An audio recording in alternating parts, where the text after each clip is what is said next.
നമസ്കാരം പ്രിയപ്പെട്ട പ്രേക്ഷകരെ. ഡൽഹിയിലേക്ക് നടക്കുന്ന സെപ്റ്റംബർ 2026 സെപ്റ്റംബർ 1 തീയതി അമംബില മൈതാനത്ത് നടക്കുന്ന ഇന്ന് ഇവിടെ നിന്നും തടയമംഗലത്തേക്കുള്ള CPI-യുടെ ഉദ്ഘാടനമാണ് ഇവിടെ നടക്കുന്നത്. സമരപരിപാടിക്ക് മുന്നോടിയായി നമ്മുടെ ജില്ലാ സെക്രട്ടറി അംഗമായിരുന്ന സഖാവ് CPI മണ്ഡലം കമ്മിറ്റികൾ സംഘടിപ്പിച്ചിട്ടുള്ള കാൽനട പ്രചരണ ജാഥ ഇന്ന് ചടയമംഗലം മണ്ഡലം കമ്മിറ്റിയുടെ ആഭിമുഖ്യത്തിൽ ഇടക്കോട് ഉദ്ഘാടനം ചെയ്യപ്പെടുകയാണ്. ഈ കാൽനട ജാഥയുടെ ഉദ്ഘാടനം CPI-യുടെ ജില്ലാ കമ്മിറ്റി അംഗം ശ്രീ MC ബിനുകുമാർ നിർവഹിക്കും. ജാഥ ക്യാപ്റ്റൻ മണ്ഡലം കമ്മിറ്റി അംഗം ജാഥ ക്യാപ്റ്റനായിരിക്കും.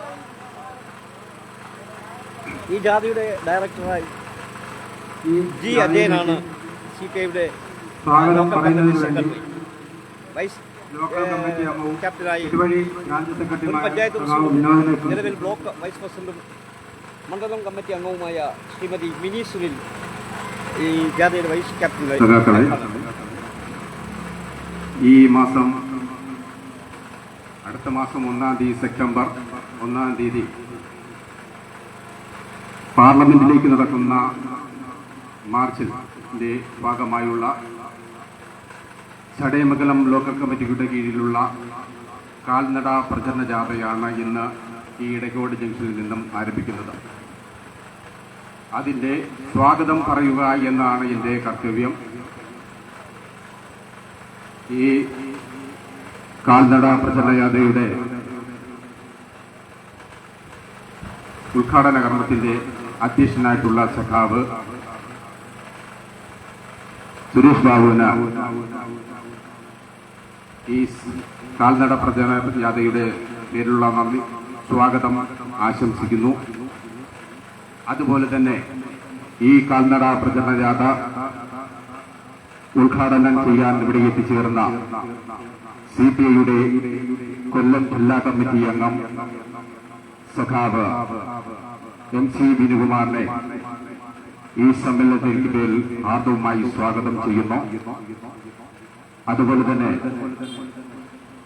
ഈ കാൽനട പ്രചരണ ജാഥയിൽ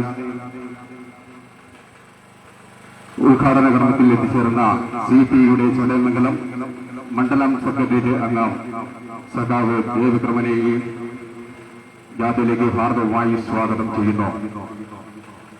അതുപോലെ തന്നെ ഈ കാൽനട പ്രചരണ ജാഥയുടെ ക്യാപ്റ്റനായിട്ടുള്ള നമ്മുടെ പ്രിയങ്കനായ CPI-യുടെ ചടയമംഗലം മണ്ഡലം കമ്മിറ്റി അംഗവും AIYF-ന്റെ കൊല്ലം ജില്ലാ സെക്രട്ടേറിയറ്റ് അംഗവുമായ സഖാവ് ഷാനവാസിനെയും ഏറെ സ്നേഹപൂർവ്വം ഹാർദവമായി സ്വാഗതം ചെയ്യുന്നു. അതുപോലെ തന്നെ നമ്മുടെ പ്രിയപ്പെട്ട ചടയമംഗലം ഗ്രാമപഞ്ചായത്തിന്റെ മുൻ പഞ്ചായത്ത് പ്രസിഡന്റും ഇടക്കോട് വാർഡിന്റെ മുൻ മെമ്പറുമായ സഖാവ് മിനി സുനിലിനെ ഏറെ സ്നേഹത്തോടെ ഈ സമ്മേളനത്തെ ഹാർദവമായി സ്വാഗതം ചെയ്യുന്നു. അതുപോലെ തന്നെ CPI-യുടെ ലോക്കൽ കമ്മിറ്റി അംഗവും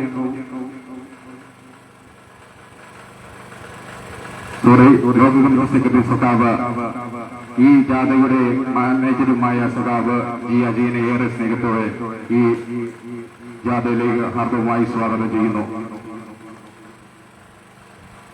അതുപോലെ തന്നെ പോരേടം LC സെക്രട്ടറിയും ചടയമംഗലം മണ്ഡലം കമ്മിറ്റി അംഗവുമായ സഖാവ് വിഷ്ണുരാജിനെ ഈ ജാഥയിലേക്ക് ഹാർദവമായി സ്വാഗതം ചെയ്യുന്നു. അതുപോലെ തന്നെ ഈ ജാഥയിലേക്ക് CPI-യുടെ സെക്രട്ടേറിയറ്റ് അംഗം സഖാവ് ബാബുരാജിനെ ഹാർദവമായി സ്വാഗതം ചെയ്യുന്നു. അതുപോലെ ചടയമംഗലത്തിന്റെ ലോക കമ്മിറ്റി അംഗങ്ങളായ സഖാവ് അക്ബർ, സഖാവ് വിമൽകുമാർ, ഗീതാകുമാരി, സഖാവ് കുരിയോട് സുനില എന്നിവരെ ഹാർദവമായി ജാഥയിലേക്ക് ഹാർദവമായി സ്വാഗതം ചെയ്യുന്നു. അതുപോലെ തന്നെ ലോക്കൽ കമ്മിറ്റി അംഗങ്ങളായ പൂങ്കോട് പുത്തമ്പള ബ്രാഞ്ച് സെക്രട്ടറിയും ബ്ലോക്ക് കമ്മിറ്റി അംഗവുമായ രാജേഷിനെ കാൽനട ജാഥയിലേക്ക് ഹാർദവമായി സ്വാഗതം ചെയ്യുന്നു.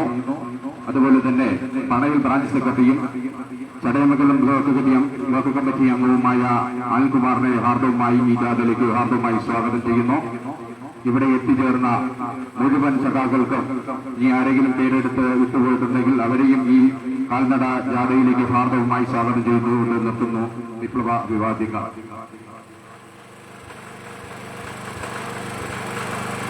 ഈ ജാഥയുടെ ഉദ്ഘാടന കർമ്മം നിർവഹിക്കുന്നതിന് വേണ്ടി കൊല്ലം ജില്ലാ കമ്മിറ്റി അംഗം സഖാവ് എം സി ബിനുകുമാറിനെ ക്ഷണിച്ചു. ഈ യോഗത്തിൻ്റെ അധ്യക്ഷൻ, ഈ ഉദ്ഘാടന യോഗത്തിൽ പങ്കെടുത്തിരിക്കുന്ന കമ്മ്യൂണിസ്റ്റ് പാർട്ടിയുടെ മണ്ഡലം സെക്രട്ടേറിയറ്റ് അംഗങ്ങളായിട്ടുള്ള സഖാവ് ജയവിക്രമൻ, സഖാവ് ബാബുരാജൻ, ഈ ജാഥയുടെ ക്യാപ്റ്റൻ സഖാവ് ഷാനവാസ്, ഈ ജാഥയുടെ വൈസ് ക്യാപ്റ്റൻ ബ്ലോക്ക് പഞ്ചായത്തിൻ്റെ വൈസ് പ്രസിഡന്റ് സഖാവ് മിനി സുനിൽ, ഈ ജാഥയുടെ director communist party local committee secretary സഖാവ് ജി അജയൻ, കമ്മ്യൂണിസ്റ്റ് പാർട്ടിയുടെ മണ്ഡലം കമ്മിറ്റി അംഗവും ഓരേടം ലോക്കൽ കമ്മിറ്റി സെക്രട്ടറിയുമായ സഖാവ് വിഷ്ണുരാജ്, കമ്മ്യൂണിസ്റ്റ് പാർട്ടിയുടെ ലോക്കൽ കമ്മിറ്റി അംഗങ്ങൾ, വിവിധ ബ്രാഞ്ചിൻ്റെ സെക്രട്ടറിമാർ, ഈ ജാഥയിൽ പങ്കെടുക്കുവാൻ, ഈ സമര പോരാട്ടത്തിൽ പങ്കെടുക്കുവാൻ ഇവിടെ എത്തിച്ചേർന്നിരിക്കുന്ന കമ്മ്യൂണിസ്റ്റ് പാർട്ടിയുടെ വോളണ്ടിയർമാരെ, പ്രിയപ്പെട്ട സഖാക്കളെ, സുഹൃത്തുക്കൾ, കമ്മ്യൂണിസ്റ്റ് പാർട്ടിയുടെ നേതൃത്വത്തിൽ ഈ വരുന്ന സെപ്റ്റംബർ 1-ാം തീയതി മാറ്റം അനിവാര്യമാണ്, ബദലാബ് സരൂരി ഹേ എന്ന മുദ്രാവാക്യം ഉയർത്തിക്കൊണ്ട് സെപ്റ്റംബർ മാസം 1-ാം തീയതി ഡൽഹിയിലെ രാംലീല മൈതാനിയിൽ വലിയ സമരം നടത്തുവാൻ പോവുകയാണ്. അതിന് മുന്നോടിയായിട്ടാണ് ഈ മാസം 1-ാം തീയതി മുതൽ 15-ാം തീയതി വരെ നമ്മുടെ സംസ്ഥാനത്തെമ്പാടും നമ്മുടെ രാജ്യത്തെമ്പാടും എല്ലാ ചെറിയ ഗ്രാമങ്ങളിലും കമ്മ്യൂണിസ്റ്റ് പാർട്ടി ഈ സമരവുമായി ഉന്നയിക്കുന്ന വിഷയങ്ങളെ സംബന്ധിച്ച് ജനങ്ങളിലേക്ക് എത്തിക്കുവാനായി ഇത്തരത്തിലുള്ള പ്രചരണ ജാഥ നടത്തുന്നത്. ഇന്ന് കമ്മ്യൂണിസ്റ്റ് പാർട്ടിയുടെ നേതൃത്വത്തിൽ ഇവിടെ ഇടയ്ക്കോട് നിന്ന് ആരംഭിക്കുന്ന ചടയമംഗലം ജാഥ അടക്കം അമ്പലകുന്നിൽ നിന്നുള്ള ഒരു ജാഥ കൂടി ഇന്ന് നടക്കുന്നുണ്ട്. ഇന്ന് കമ്മ്യൂണിസ്റ്റ് പാർട്ടിയുടെ സംസ്ഥാന കൗൺസിൽ അംഗമായിട്ടുള്ള സഖാവ് എ മൻമോഹൻ നായർ ഇന്ന് രാവിലെ ആകസ്മികമായി നമ്മെ വിട്ടുപിരിയുകയും അദ്ദേഹത്തിൻ്റെ ഭൗതിക ശരീരം വൈകിട്ടാണ് അടക്കം ചെയ്യുന്നത്. അതുകൊണ്ട് തന്നെ ഈ പരിപാടികളൊക്കെ തന്നെ, ഉദ്ഘാടന പരിപാടികളൊക്കെ തന്നെ ചെറിയ രൂപത്തിൽ നടത്തണം എന്നുള്ളതാണ് പാർട്ടി തീരുമാനിച്ചിട്ടുള്ളത്. നമുക്കിനി മറ്റൊരു ദിവസം ഇല്ലാത്തത് കൊണ്ടാണ് 15 മുമ്പ്, പിന്നെ ഓണക്കാലമായി. അതുകൊണ്ട് തന്നെയാണ് ഇന്ന് ജാഥ രാവിലെ ആശങ്ക ഉണ്ടായിരുന്നെങ്കിൽ പോലും നടത്തുവാൻ കമ്മ്യൂണിസ്റ്റ് പാർട്ടി ജില്ലാ നേതൃത്വം തയ്യാറായി. കമ്മ്യൂണിസ്റ്റ് പാർട്ടി സമരവുമായി ബന്ധപ്പെട്ട് പ്രധാനമായും 8 മുദ്രാവാക്യങ്ങളാണ് ഉയർത്തുന്നത്. അതിൽ ഒന്നാമത്തെ മുദ്രാവാക്യം രാജ്യത്തെ വിലക്കയറ്റം തടയുക എന്നുള്ളതാണ്. രണ്ടാമത്തെ മുദ്രാവാക്യം യുവജനങ്ങൾക്ക് തൊഴിൽ അവസരം ഉറപ്പാക്കുക എന്നുള്ളതാണ്. മൂന്നാമത്തെ മുദ്രാവാക്യം സാർവത്രിക പൊതുജനാരോഗ്യവും വിദ്യാഭ്യാസവും ഉറപ്പുവരുത്തുക എന്നുള്ളതാണ്. നാലാമത്തെ മുദ്രാവാക്യം വനിതാ സംവരണ ബിൽ അടിയന്തരമായി നടപ്പിലാക്കുക എന്നുള്ളതാണ്. അഞ്ചാമത്തെ മുദ്രാവാക്യം കാർഷിക ഉൽപ്പന്നങ്ങളുടെ താങ്ങുവിലയ്ക്ക് നിയമപരമായ ഗ്യാരണ്ടി നൽകുക എന്നുള്ളതാണ്. ആറാമത്തെ മുദ്രാവാക്യം തൊഴിലാളികളുടെ അവകാശങ്ങൾ അംഗീകരിച്ച് നടപ്പിലാക്കുക എന്നുള്ളതാണ്. ഏഴാമത്തെ മുദ്രാവാക്യം ബാലറ്റ് പേപ്പർ പുനഃസ്ഥാപിക്കുക, ജനാധിപത്യം സംരക്ഷിക്കുക എന്നുള്ളതാണ്. 8ാമത്തെ മുദ്രാവാക്യം ദളിതർക്കും ഗോത്രവിഭാഗങ്ങൾക്കും നീതി ലഭ്യമാക്കുക, അവർക്കെതിരെയുള്ള അതിക്രമങ്ങളും കുടിയിറക്കലും അവസാനിപ്പിക്കുക എന്നുള്ളതാണ്. എന്നീ 8 മുദ്രാവാക്യങ്ങളാണ് ഈ സമരവുമായി ബന്ധപ്പെട്ട് കമ്മ്യൂണിസ്റ്റ് പാർട്ടി ജനസമക്ഷം അവതരിപ്പിക്കുന്നത്. നമുക്കറിയാം, കഴിഞ്ഞ 12 വർഷക്കാലമായി BJPയുടെ നേതൃത്വത്തിലുള്ള നരേന്ദ്രമോദി നേതൃത്വം നൽകുന്ന ഒരു ഗവൺമെന്റാണ് നമ്മുടെ രാജ്യം ഭരിച്ചുകൊണ്ടിരിക്കുന്നത്. ഈ കഴിഞ്ഞ 12 വർഷക്കാലവും രാജ്യത്തെമ്പാടുമുള്ള കർഷകരും വിദ്യാർത്ഥികളും യുവാക്കളും പിന്നോക്ക വിഭാഗങ്ങൾ ആയിട്ടുള്ള ആളുകളും പട്ടികജാതിക്കാരും പട്ടികവർഗക്കാരും ഒക്കെ തന്നെ രാജ്യത്തെമ്പാടും വിവിധ വിഷയങ്ങൾ ഉന്നയിച്ചുകൊണ്ട് വലിയ സമരത്തിലേക്ക് പോയിരിക്കുന്ന അവസ്ഥയാണ് ഇന്ന് രാജ്യത്തുള്ളത്. ഈ ഗവൺമെന്റ് അധികാരത്തിൽ വരുന്ന സാഹചര്യം നമുക്കറിയാം. കോൺഗ്രസിന്റെ നേതൃത്വത്തിലുള്ള 2ാം UPA ഗവൺമെന്റ്, ആ ഗവൺമെന്റിന് ബദലായി ഈ BJPയുടെ നേതൃത്വത്തിലുള്ള ഗവൺമെന്റിനെ അധികാരത്തിൽ കൊണ്ടുവന്നു കഴിഞ്ഞാൽ നമ്മുടെ പെട്രോളിയം ഉൽപ്പന്നങ്ങളുടെ വില 50 രൂപയാക്കും. ഓരോ ആളുകളുടെയും അക്കൗണ്ടിലേക്ക് 15 ലക്ഷം രൂപ ഡെപ്പോസിറ്റ് ചെയ്യും. അങ്ങനെ തുടങ്ങി ജനങ്ങളെ ആകർഷിക്കുന്ന മുദ്രാവാക്യങ്ങൾ ഉയർത്തി തെരഞ്ഞെടുപ്പിനെ നേരിട്ടതിന്റെ ഫലമായിട്ടാണ് 2014 BJPയുടെ നേതൃത്വത്തിലുള്ള ഗവൺമെന്റ് അധികാരത്തിൽ വന്നത്.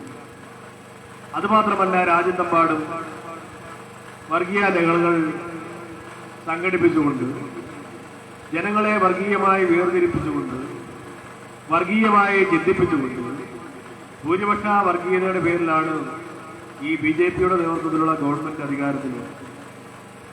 ഈ കഴിഞ്ഞ പിന്നിട്ട 12 വർഷങ്ങൾ എടുത്ത് പരിശോധിച്ചു കഴിഞ്ഞാൽ ഇവർ ഉയർത്തിയ മുദ്രാവാക്യങ്ങളെല്ലാം തന്നെ അപ്പാടെ വിസ്മരിച്ചുകൊണ്ട് നമ്മുടെ രാജ്യത്തെ കോർപ്പറേറ്റ് മുതലാളിമാർക്ക് വിൽക്കുന്ന സാഹചര്യം ഒരുക്കുന്ന ഒരു സാഹചര്യമാണ് ഇന്ന് നമ്മുടെ രാജ്യത്ത് സംജാതമായിരിക്കുന്നത്.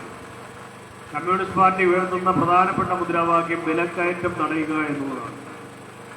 2014 BJP തെരഞ്ഞെടുപ്പിനെ നേരിട്ടപ്പോൾ പറഞ്ഞത് അവരെ അധികാരത്തിൽ എത്തിച്ചു കഴിഞ്ഞാൽ പെട്രോളിന്റെ വില 50 രൂപയാക്കും, വിലനിലവാരം പിടിച്ചു നിർത്തും എന്നുള്ള മുദ്രാവാക്യങ്ങളാണ് പ്രധാനമായും പറഞ്ഞത്.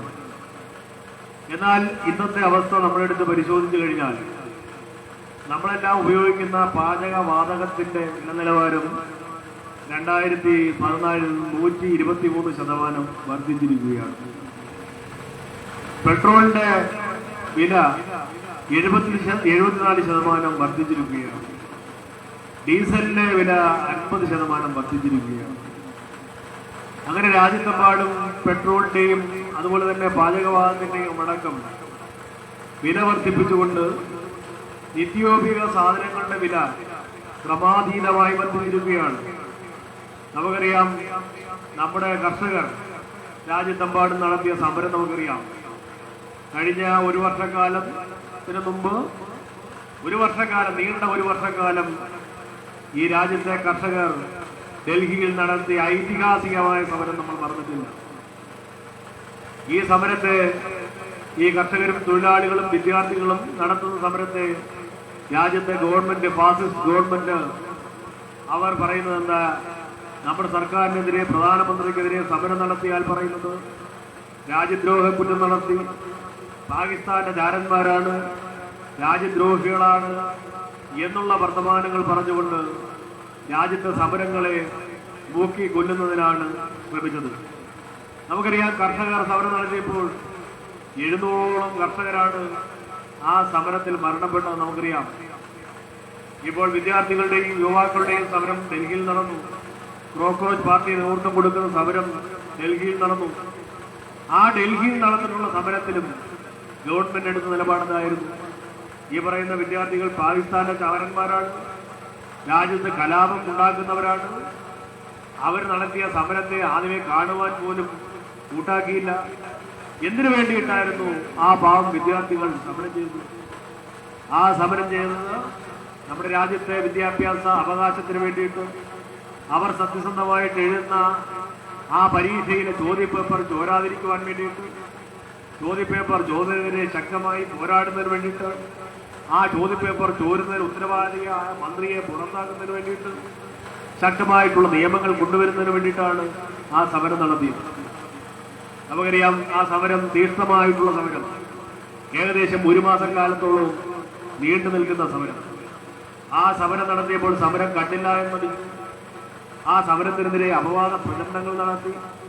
ആ സമരത്തിൽ പങ്കെടുക്കുന്ന വിദ്യാർത്ഥികളെയും യുവാക്കളെയും, രാജ്യത്തെമ്പാടുമുള്ള വിദ്യാർത്ഥികളെയും യുവാക്കളും അവിടെ ചേർന്നു. ആ വിദ്യാർത്ഥികൾക്ക് ഐക്യം പ്രഖ്യാപിച്ചുകൊണ്ട് കമ്മ്യൂണിസ്റ്റ് പാർട്ടിയുടെയും AISFന്റെയും AIYFന്റെയും രാജ്യത്തെ ഇടതുപക്ഷ ചിന്താഗതിയുള്ള മറ്റെല്ലാ പേരും തന്നെ അതിന് പിന്തുണ കൊടുത്തു. ആ സമരത്തെ നോക്കിക്കണ്ടത് എങ്ങനെയാണ് ഗവൺമെന്റ്?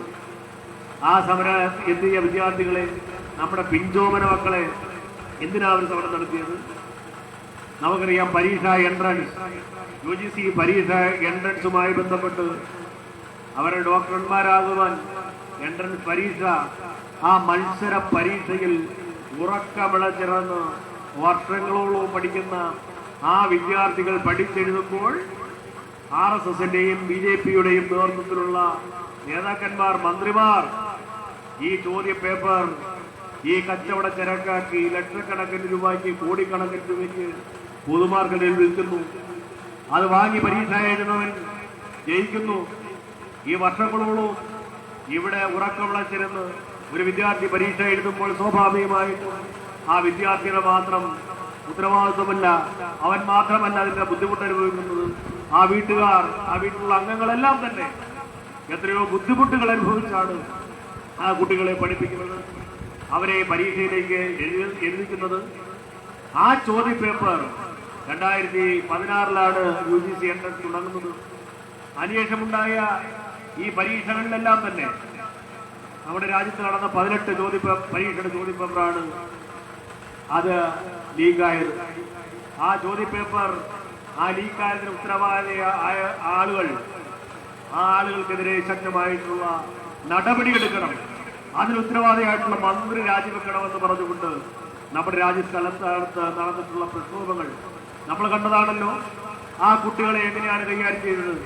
പാവപ്പെട്ട പെൺകുട്ടികൾ, ഈ 18 വയസ്സിൽ താഴെയുള്ള കുട്ടികൾ, പെൺകുട്ടികൾ, ആ കുട്ടികളെ ഭീകരന്മാരെ പോലും നേരിടുന്ന തരത്തിൽ, അതിനപ്പുറത്തേക്കാണ് ഈ ഇന്ത്യയിലെ ഭരണകൂടം, അമിത്ഷായുടെ ഭരണകൂടം അല്ലെങ്കിൽ നരേന്ദ്രമോദിയുടെ ഭരണകൂടം കൈകാര്യം ചെയ്തത്.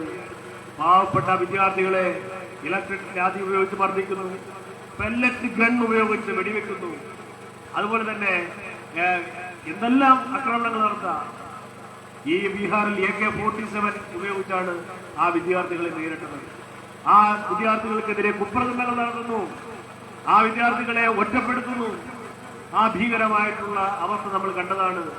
ആ ഭീകരമായിട്ടുള്ള ആ തേർവാഴ്ച, ഭരണകൂട ഭീകരതയുടെ തേർവാഴ്ച നമ്മൾ കണ്ടതാണ്. പോലീസ് മാത്രമാണോ? ഡൽഹി പോലീസ് മാത്രമല്ല, ഡൽഹി പോലീസിന്റെ ആ കാക്കിയിട്ടുകൊണ്ട് RSS കാപാലികന്മാർ, കാക്കിയിടാത്ത RSSന്റെ കാപാലികന്മാരാണ് ഈ കുട്ടികളെ ആണി ഉപയോഗിച്ചുള്ള ലാത്തി ഉപയോഗിച്ച് മർദ്ദിക്കുന്നത്. പാവപ്പെട്ട പെൺകുട്ടികളുടെ സ്വകാര്യ ഭാഗങ്ങളിലേക്ക് മർദ്ദനം അഴിച്ചുവിടുന്നത്.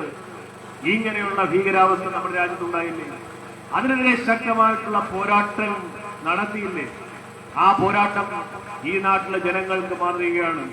അതിനെതിരെ എന്തെല്ലാം ആക്ഷേപങ്ങൾ ഞങ്ങൾ ചർച്ച ചെയ്യില്ല, ഞങ്ങളുടെ മന്ത്രി രാജിവെക്കത്തില്ല, ഒരു നടപടിയും എടുക്കില്ല എന്ന് പ്രഖ്യാപിച്ച ആ ഗവൺമെന്റിനെ കൊണ്ട് ആ മന്ത്രിയെ രാജിവെക്കുവാൻ, പ്രധാനെന്ന് പറയുന്ന മന്ത്രിയെ രാജിവെക്കുവാൻ കഴിയുന്നത് ഈ വിദ്യാർത്ഥി സമരത്തിന്റെ ഫലമായിട്ടാണ്. കോക്രോച്ച് പാർട്ടി എന്ന് പറയുന്ന ആ പാർട്ടിയുടെ ജനപിന്തുണ എല്ലാവരുടെയും, നമ്മളുടെ എല്ലാ മനസ്സിൽ, നമ്മളൊന്നും തന്നെ ഡൽഹിയിലേക്ക് പോയില്ല എങ്കിൽ പോലും നമ്മളുടെ എല്ലാ മനസ്സ് ആ കുട്ടികളോടൊപ്പമായിരുന്നു. അവസാനം ഗതികെട്ട് രാജിവെക്കേണ്ടത് അവസ്ഥയുണ്ടായി. നമുക്കറിയാം, കർഷകർ സമരം നടന്നപ്പോൾ എത്ര പേരാണ്, 700 കർഷകരാണ് ആ കൊടും ശൈത്യത്തിലും ചൂടിലും മരണപ്പെട്ടത്. നമുക്കറിയാം, ഡൽഹിയിൽ നമുക്കിവിടെ പ്രശ്നമില്ല, ഡൽഹിയിൽ താമസിച്ചുള്ള ആളുകൾക്കറിയാം, ഡൽഹിയിൽ പോകുന്ന ആളുകൾക്കറിയാം, അവിടെ ചിലപ്പോൾ ഇപ്പോൾ കാലാവസ്ഥ കുഴപ്പമില്ല. സെപ്റ്റംബർ മാസം കഴിയുമ്പോൾ മരം കോച്ചും നടപ്പാണ്. നമ്മുടെ ശരീരത്തിലേക്ക് സൂചി കയറുന്ന തരത്തിലുള്ള തണുപ്പ് അരിച്ചു കയറുന്ന ഒരു സാഹചര്യമുണ്ട്. ചൂടാകുമ്പോൾ കടും ചൂടാണ്, 50 ഡിഗ്രി 60 ഡിഗ്രി സെൽഷ്യസ്. ഏറ്റവും കൂടുതൽ പൊടിക്കാറ്റുള്ളത് ഡൽഹിയിലാണ്. ആ സമരം അതിലേക്ക് അതിജീവിച്ചുകൊണ്ട് ഈ രാജ്യത്തെ കർഷകർ 1 വർഷത്തോളം അവിടെ നടത്തിയ സമരം, ആ സമരം എത്ര പേരാ, 700-ലധികം കർഷകരാണ് രാജ്യത്ത് മരണപ്പെട്ടത്. ഈ ഗവൺമെന്റ് അധികാരത്തിൽ വന്നതിന് ശേഷം രാജ്യത്തെമ്പാട് കലാപങ്ങൾ ഉണ്ടാക്കുവാൻ ശ്രമിക്കുന്നത്, വർഗീയത ഉണ്ടാക്കുവാൻ, കലാപങ്ങൾ ഉണ്ടാക്കുവാൻ, ഇന്ത്യയുടെ ഭരണഘടന ഇല്ലാതാക്കുവാൻ, അംബേദ്കറെ ആക്ഷേപിക്കുവാൻ, രാജ്യത്തിന് സ്വാതന്ത്ര്യം നേടിത്തന്ന മഹാത്മജിയെ ആക്ഷേപിക്കുവാനാണ് പരിശ്രമമാണ് ഇവർ നടത്തിക്കൊണ്ടിരിക്കുന്നത്. നമുക്കറിയാം, മണിപ്പൂരിൽ എത്രയോ വർഷങ്ങളായിട്ട് അവിടെ കലാപം നടക്കുക, എത്രയോ ആളുകളാണ് അവിടെ കൊല ചെയ്യപ്പെട്ടത്, എത്രയോ സഹോദരിമാരാണ് മാനഭംഗപ്പെട്ടത്, എത്രയോ ആളുകളാണ് പാലായനം ചെയ്ത് കിലോമീറ്ററുകളോ അകലം മറ്റുള്ള സംസ്ഥാനങ്ങളിലേക്ക് പോയത്. ഇവിടെ ഒരു ഭരണകൂടമുണ്ടോ? അവിടെ ഹിന്ദുത്വ വർഗീയവാദികൾക്ക് അവിടെ നിറഞ്ഞാടുവാൻ അവസരം കൊടുത്ത ആളുകളാണ് ഈ രാജ്യം ഭരിക്കുന്നത്. നമുക്കറിയാം, യുപിയിൽ യോഗി ആദിത്യനാഥാണ് അവിടെ ഭരിച്ചുകൊണ്ടിരിക്കുന്നത്. ബുൾഡോസർ രാജാണ് അവിടെ നടക്കുന്നത്. ഗുജറാത്തിൽ ബുൾഡോസർ രാജാണ് നടക്കുന്നത്. BJP ആണ് ഭരിക്കുന്നത്. ആ രാജ്യത്തേക്ക് എന്താ അവർക്കെതിരെ സമരം ചെയ്യുന്ന അല്ലെങ്കിൽ ന്യൂനപക്ഷങ്ങളെ, മുസ്ലിം സമുദായത്തിൽപ്പെട്ട ആളുകൾ അവിടെ വീട് കൊണ്ട് ബുൾഡോസർ ഓടിച്ച് നിരത്തിക്കളയുക.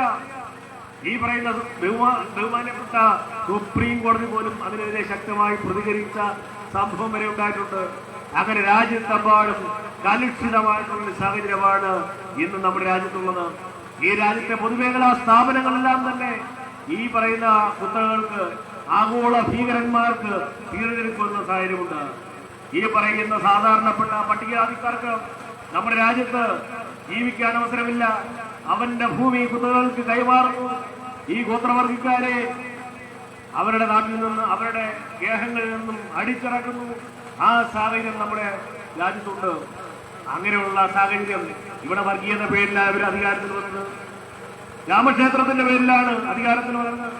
നമുക്കറിയാം, ബാബറി മസ്ജിദ് കൊടുത്തിട്ടാണ് അവിടെ രാമക്ഷേത്രം പണിഞ്ഞത്. ആ രാമക്ഷേത്രം പണിഞ്ഞതിന് ശേഷം ഇപ്പോഴെന്താ അവസ്ഥ? ആ രാമക്ഷേത്രം കൈയാളുന്നതിന്റെ ഭരണം കൈയാളുന്ന RSSകാരാ. നമ്മളിപ്പോൾ വായിച്ചതാണല്ലോ. ആ രാമക്ഷേത്രത്തിനടക്കം കോടാനുകോടി വരുന്ന സ്വർണ്ണാഭരണങ്ങൾ, അതുപോലെ തന്നെ പണങ്ങൾ എല്ലാം തന്നെ മോഷിച്ചു കൊണ്ടുപോകാൻ RSSകാർ. എവർ രാമന്റെ പേരിൽ, ഹിന്ദുവിന്റെ പേരിൽ വർഗീയത പറഞ്ഞുകൊണ്ട് അധികാരത്തിൽ വന്ന ഒരു ഗവൺമെന്റ് രാജ്യത്ത് ഇത്തരത്തിലുള്ള ചിത്രശക്തികളെ സംരക്ഷിക്കുന്നതിന് സഹായിച്ചുകൊണ്ടിരിക്കുന്നത്. രാജ്യത്ത് അങ്ങനെയുള്ള നിലപാടുമായി ഈ ഗവൺമെന്റ് മുന്നോട്ട് പോവുക. ഇതിനെതിരെയുള്ള ശക്തമായിട്ടുള്ള പോരാട്ടമാണ് കമ്മ്യൂണിസ്റ്റ് പാർട്ടി നടത്തുന്നത്. കമ്മ്യൂണിസ്റ്റ് പാർട്ടി ആദ്യമായിട്ടല്ല നടത്തുന്നത്. രാജ്യത്തെമ്പാടും വലിയ പ്രക്ഷോഭങ്ങളാണ് കമ്മ്യൂണിസ്റ്റ് പാർട്ടി നടത്തിക്കൊണ്ടിരിക്കുന്നത്. കേരളത്തിലെ സാഹചര്യം വന്നതല്ല നമ്മുടെ മറ്റുള്ള സംസ്ഥാനങ്ങളിലുള്ളത്. അവിടെ പാവപ്പെട്ട ആളുകൾക്ക് പഠിക്കുവാൻ പോകാൻ കഴിയില്ല. ഈ തൊഴിലുറപ്പ് പദ്ധതി അടക്കം നിങ്ങളെല്ലാം തന്നെ തൊഴിലുറപ്പ് പദ്ധതിയിൽ പോകുന്ന ആളുകളാണ്, തൊഴിലുറപ്പിന് പോകുന്ന ആളുകളാണ്. ദേശീയ തൊഴിലുറപ്പ് പദ്ധതി, ഇപ്പൊ അതിന്റെ പേര് വിരുത്തി റാമോ ഉണ്ടോ? ആർക്കും മനസ്സിലാവാത്ത ഭാഷയിലൊരു കമ്മ്യൂണിസ്റ്റ് പാർട്ടി സമരവുമായി ബന്ധപ്പെട്ട് ഉയർന്ന മുദ്രാവാക്യം പ്രധാനമായ ഒന്നാണ്. ഒരാൾക്ക് 200 ദിവസം തൊഴിലവസരം കൊടുക്കണം, പ്രതിദിനം 700 രൂപ കൊടുക്കണം എന്നുള്ള മുദ്രാവാക്യം ഈ സമരവുമായി ബന്ധപ്പെട്ട് ഉന്നയിക്കുന്നുണ്ട്. ഈ മഹാത്മാ തൊഴിലുറപ്പ് പദ്ധതി അടക്കം തന്നെ ഇവിടെ ഇല്ലാതാക്കുവാൻ പരിശ്രമിക്കുന്ന ഒരു ഗവൺമെന്റാണ് ഈ ഗവൺമെന്റ്. ഈ രാജ്യത്തുള്ള ഈ പാവപ്പെട്ട സ്ത്രീകൾക്ക് വനിതാ സംവരണം ഏർപ്പെടുത്തണമെന്ന് കമ്മ്യൂണിസ്റ്റ് പാർട്ടി പറഞ്ഞിട്ടുണ്ട്. കമ്മ്യൂണിസ്റ്റ് പാർട്ടി അതിനുവേണ്ടി സമരം ചെയ്തിട്ടുണ്ട്. ഏതാനും ദിവസം മുമ്പ് കമ്മ്യൂണിസ്റ്റ് പാർട്ടിയുടെ മഹിളാ സംഘത്തിന്റെ നേതൃത്വത്തിൽ നമ്മുടെ രാജ്ഭവനിലേക്ക് വലിയ സമരം നടന്നില്ലേ? രാജ്യത്തെമ്പാടും അത്തരത്തിലുള്ള പ്രക്ഷോഭ സമര പരിപാടികൾ വനിതകളടക്കം നടക്കുന്നു. ഇതിനെയെല്ലാം കണ്ടില്ല എന്ന് നടക്കുന്ന രീതിയാണ് ഗവൺമെന്റിനുള്ളത്. ഈ ഗവൺമെന്റ് ഈ കുത്തക പത്രങ്ങൾ അവരെയൊക്കെ തന്നെ വിലക്കെടുക്കുന്ന ഒരു സമീപനമാണ് ഉള്ളത്. ഇന്നലത്തെ വാർത്ത എന്താ? ഈ മെറ്റയെ ഗവൺമെന്റ് വിരട്ടിയിരിക്കുന്നു. ഇൻസ്റ്റഗ്രാമിലും വാട്സപ്പിലും ഫേസ്ബുക്കിലും ഒക്കെ തന്നെ ഈ രാജ്യത്തെ യഥാർത്ഥ ചിത്രം ജനങ്ങളിലേക്ക് എത്തിക്കുന്നവർക്ക്, ഈ സർക്കാരിനെതിരെ ശക്തമായിട്ടുള്ള ചോദ്യശരങ്ങൾ ഉയർത്തുന്നവർക്ക് അത്തരത്തിലുള്ള മെസ്സേജുകൾ ഇനി പ്രസിദ്ധീകരിക്കാൻ കഴിയില്ല. അങ്ങനെ പ്രസിദ്ധീകരിച്ചു കഴിഞ്ഞാൽ അവർക്കെതിരെ നടപടിയെടുക്കും. എന്ന് ഗവൺമെന്റ് വിളിച്ചു വരുത്തി പറയാ. ഇതാണോ ജനാധിപത്യം? ജനാധിപത്യ വ്യവസ്ഥയിൽ സമരം ചെയ്യുന്നതിന്, നമ്മുടെ അഭിപ്രായങ്ങൾ പ്രചരിപ്പിക്കുന്നതിന്, അത് പറയുന്നതിന്, അതിനെ പിന്തുണയ്ക്കുന്നതിന് നമ്മുടെ ഇന്ത്യൻ ഭരണഘടനയിൽ അവകാശമുണ്ട്. ആ അവകാശങ്ങളെയെല്ലാം തന്നെ തകർക്കുന്ന തരത്തിലേക്കുള്ള നടപടിയാണ് ഈ ഗവൺമെന്റ് എടുത്തുകൊണ്ടിരിക്കുന്നത്. ഈ ഗവൺമെന്റിനെതിരെ ശക്തമായിട്ടുള്ള പോരാട്ടം കമ്മ്യൂണിസ്റ്റ് പാർട്ടി നടത്തും. അതിനു വേണ്ടിയിട്ടാണ് ഈ വരുന്ന സെപ്റ്റംബർ മാസം 1-ാം തീയതി ഡൽഹിയിൽ രാംലീല മൈതാനിയിൽ കമ്മ്യൂണിസ്റ്റ് പാർട്ടിയുടെ വോളണ്ടിയർമാർ മൊത്തം സംസ്ഥാനങ്ങളിൽ നിന്നും എത്തിച്ചേരുന്നത്. കമ്മ്യൂണിസ്റ്റ് പാർട്ടി ഓരോ ജില്ലകളിൽ നിന്നും ഓരോ സംസ്ഥാനങ്ങളിൽ നിന്നും ധാരാളം സമര വോളണ്ടിയർമാർ ഞങ്ങൾ പോവുകയാണ്. ഈ വരുന്ന 10-ാം തീയതി നാളെ ജയിൽ നിറക്കൽ സമരം നടക്കുകയാണ്. AITUസിയുടെ നേതൃത്വത്തിൽ, PKMന്റെ നേതൃത്വത്തിൽ, ഇടതുപക്ഷ സംഘടനകളുടെ നേതൃത്വത്തിൽ ഈ തൊഴിലവസരങ്ങൾ, തൊഴിലവകാശങ്ങളെല്ലാം നിഷേധിക്കപ്പെടുകയാണ്. നമ്മളെല്ലാം തന്നെ, നിങ്ങളെല്ലാം തൊഴിലാളികളായിരിക്കാം. രാജ്യത്ത് തൊഴിൽ നിയമങ്ങൾ ഉണ്ടായിരുന്നു. ആ തൊഴിൽ നിയമങ്ങളെല്ലാം 2025 നവംബർ മാസത്തിൽ പ്രത്യേകം കോഡ് കൊണ്ടുവന്ന്, ലേബർ കോഡുകൾ കൊണ്ടുവന്ന് അതില്ലാതാക്കി. അതിന്റെ ഫലം നമ്മൾ അനുഭവിക്കാൻ പോവുക. തൊഴിൽ ചോദിക്കാൻ അവകാശമില്ല, ജോലി ചെയ്താൽ കൂലി ചോദിക്കാൻ അവകാശമില്ല. തൊഴിലുടമയ്ക്ക് ഏത് സമയത്തും നമ്മളെ പിരിച്ചുവിടാനുള്ള അവകാശം ആ തൊഴിൽ കോഡിലൂടെ, ലേബർ കോഡിലൂടെ സാധ്യമായിരിക്കുക. നമ്മൾ കണ്ടതാ കഴിഞ്ഞ 10 ദിവസം മുമ്പ്, 15 ദിവസം മുമ്പ് ആ എറണാകുളത്ത് ഏറ്റവും കൂടുതൽ IT മേഖലയിൽ പണിയെടുക്കുന്ന ആളുകളാണ് 160 തൊഴിലാളികൾ, ചെറുപ്പക്കാർ, എഞ്ചിനീയറിംഗ് കഴിഞ്ഞ വിദ്യാർത്ഥികൾ. രാവിലെ അവിടെ ചെന്നപ്പോൾ പറയാൻ ജോലിയില്ല, നിങ്ങളെല്ലാം പിരിച്ചുവിട്ടിരിക്കുന്നു. പണ്ട് കഴിയുമായിരുന്നു. തൊഴിലാളികൾക്ക് സംരക്ഷണം ഉണ്ടായിരുന്നു. പണ്ട് അന്ത്യാഫീസിൽ പോകുന്ന ആളുകളുണ്ടെങ്കിൽ അവരെ പിരിച്ചുവിടണമെങ്കിൽ ഈ തൊഴിൽ നിയമങ്ങളിൽ പറയുന്ന കാര്യങ്ങളുണ്ടായിരുന്നു. അതെല്ലാം ഇല്ലാതാക്കി. ആ തൊഴിൽ നിയമങ്ങൾ ഇല്ലാതാക്കുന്ന സാഹചര്യം. അങ്ങനെ ഈ കേന്ദ്രം ഭരിക്കുന്ന BJPയുടെ ഗവൺമെന്റ് ഇത്തരത്തിലുള്ള പിന്തുണപ്പൻ നിലപാടുകളുമായി നമ്മുടെ രാജ്യത്തെ കൊള്ളയടിക്കുന്ന, രാജ്യത്തെ പൊതുമേഖലാ സ്ഥാപനങ്ങൾ, സർക്കാർ സ്ഥാപനങ്ങൾ, LIC അടക്കമുള്ള സ്ഥാപനങ്ങളെല്ലാം തന്നെ പൊതുമേഖലയിലേക്ക് കുത്തക മുതലാളിമാർക്ക് വിൽക്കുന്ന, കോർപ്പറേറ്റുകൾക്ക് വിൽക്കുന്ന സമീപനമാണ് എടുത്തുകൊണ്ടിരിക്കുന്നത്. അപ്പൊ അതുകൊണ്ട് കാര്യങ്ങൾ നമ്മൾ മനസ്സിലാക്കണം. നമ്മുടെ എല്ലാം മുന്നിൽ ഡൽഹിയിൽ നടന്ന ഇപ്പോൾ സമരത്തിന്റെ അനുഭവങ്ങളുണ്ട്. നമ്മളാരും അതിന്റെ ബുദ്ധിമുട്ട് അറിയുന്നില്ല. എത്രയോ ലക്ഷക്കണക്കിന് ചെറുപ്പക്കാരും ചെറുപ്പക്കാരികളുമാണ്, കുട്ടികളാണ് എല്ലാം സഹിച്ചുകൊണ്ട് രാത്രിയും പകലും അവിടെ പോയി സമരം ചെയ്തത്. നമ്മൾ സമരം ചെയ്തു കഴിഞ്ഞാൽ ഈ ഭരണകൂടത്തിന് മുട്ടുപോത്തും എന്നുള്ളതിന്റെ മകളുടെ ഉദാഹരണമാണ് ആ സമരം. അതുകൊണ്ട് തന്നെ കമ്മ്യൂണിസ്റ്റ് പാർട്ടി വിശ്രമമില്ലാത്ത പോരാട്ടങ്ങൾക്ക്, ഇടതുപക്ഷം വിശ്രമമില്ലാത്ത പോരാട്ടങ്ങൾക്കാണ് രാജ്യത്ത് നേതൃത്വം കൊടുക്കാൻ പോകുന്നത്. അതുകൊണ്ടാണ് സെപ്റ്റംബർ മാസം 1-ാം തീയതി രാംലീല മൈതാനത്ത് നമ്മുടെ രാജ്യത്തെമ്പാടുമുള്ള കമ്മ്യൂണിസ്റ്റ് പാർട്ടിയുടെ വാളണ്ടിയർമാർ എത്തിച്ചേരും. നമ്മുടെ കേരളത്തിൽ നിന്ന് കമ്മ്യൂണിസ്റ്റ് പാർട്ടി ഒരു ട്രെയിൻ തന്നെ കമ്മ്യൂണിസ്റ്റ് പാർട്ടിയുടെ സമര വാളണ്ടിയർമാർക്ക് പോകാൻ ട്രെയിൻ ബുക്ക് ചെയ്തിട്ടുണ്ട്. ബുക്ക് ചെയ്യാതെ പോകുന്ന ആളുകളുമുണ്ട്. ആയിരക്കണക്കിന് ആളുകളാണ് പോകുന്നത്. ആ സമരത്തിന്റെ പ്രചരണാർത്ഥം ഈ വിഷയങ്ങളെല്ലാം തന്നെ നമ്മുടെ സാധാരണപ്പെട്ട ആളുകളിലേക്ക്, നമ്മളെ ബാധിക്കുന്ന വിഷയങ്ങൾ നമ്മൾ മനസ്സിലാക്കണം എന്നുള്ളത് കൊണ്ടാണ് ഈ സമരവുമായി ബന്ധപ്പെട്ട്, ഈ ജാഥയുമായി ബന്ധപ്പെട്ട്, ഈ പ്രചരണ ജാഥയുമായി ബന്ധപ്പെട്ട ആളുകളെ ബോധ്യപ്പെടുത്തുവാനാണ് കമ്മ്യൂണിസ്റ്റ് പാർട്ടി ശ്രമിക്കുന്നത്. ഞാൻ മറ്റുള്ള കാര്യങ്ങളെ കുറിച്ചൊന്നും പറഞ്ഞു പോകുന്നില്ല. ഈ ജാഥയുടെ ക്യാപ്റ്റൻ സഖാവ് ഷാനവാസാണ്, വൈസ് ക്യാപ്റ്റൻ സഖാവ് ബിനീസുല്ലാണ്, ജാഥയുടെ ഡയറക്ടർ സഖാവ് അജയനാണ്.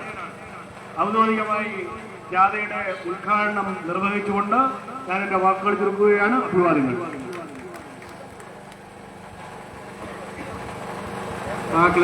ജാഥ ക്യാപ്റ്റൻ, വൈസ് ക്യാപ്റ്റൻ എന്നിവരുടെ സ്വീകരണമാണ്. ആരെയും പ്രത്യേകിച്ച് പറയുന്നില്ല, ഓരോരുത്തരെ വന്നു സ്വീകരണം നൽകണമെന്ന്.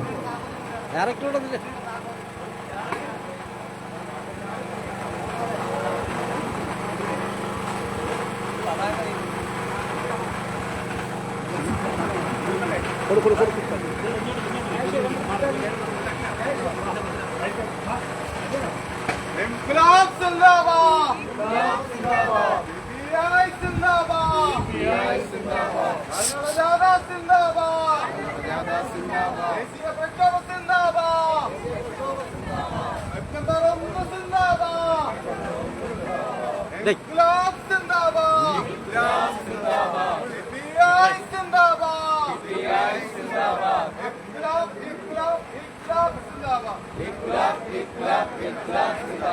CPIയുടെ ദേശീയ സമരത്തിൻ്റെ ഭാഗമായിട്ടുള്ള കാൽനട പ്രചരണ ജാഥയുടെ ഉദ്ഘാടനത്തിന് തത്സമയമാണ് പ്രിയപ്പെട്ട പ്രേക്ഷകരിലെത്തിച്ചത്.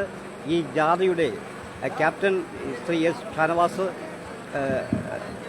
ചടയമംഗലം മണ്ഡലം കമ്മിറ്റി ദേശീയ പ്രക്ഷോഭത്തിന്റെ ഭാഗമായി ഡയറക്ടർ ശ്രീ അജയ്, ചടയമംഗലം ലോക്കൽ കമ്മിറ്റിയിൽ നിന്ന് secretary vice captain Mini Sunil എന്നിവരാണ് സെപ്റ്റംബർ 1-ാം തീയതി രാംലീല മൈതാനിയിൽ പങ്കെടുക്കുന്ന സമര പോരാളികളെ ഈ വേദിയിൽ ആദരിക്കുകയാണ്. ഇവിടെ പൂർണ്ണമാകുന്നു. നന്ദി, നമസ്കാരം.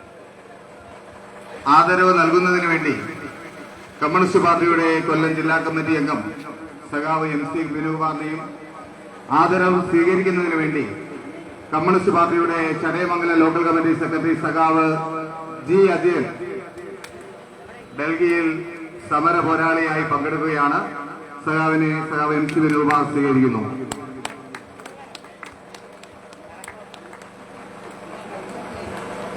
AIYFന്റെ ചടയമംഗലം മേഖലാ കമ്മിറ്റിയുടെ സെക്രട്ടറിയും തിരുവഴി ബ്രാഞ്ച് കമ്മിറ്റി സെക്രട്ടറിയും പാർട്ടിയുടെ ലോക്കൽ കമ്മിറ്റി അംഗവുമായ സഖാവ് V വിനോദ് ഡൽഹിയിൽ സമര പോരാളിയായി പങ്കെടുക്കുകയാണ്. സഖാവിനെ സ്വീകരിക്കുന്നു.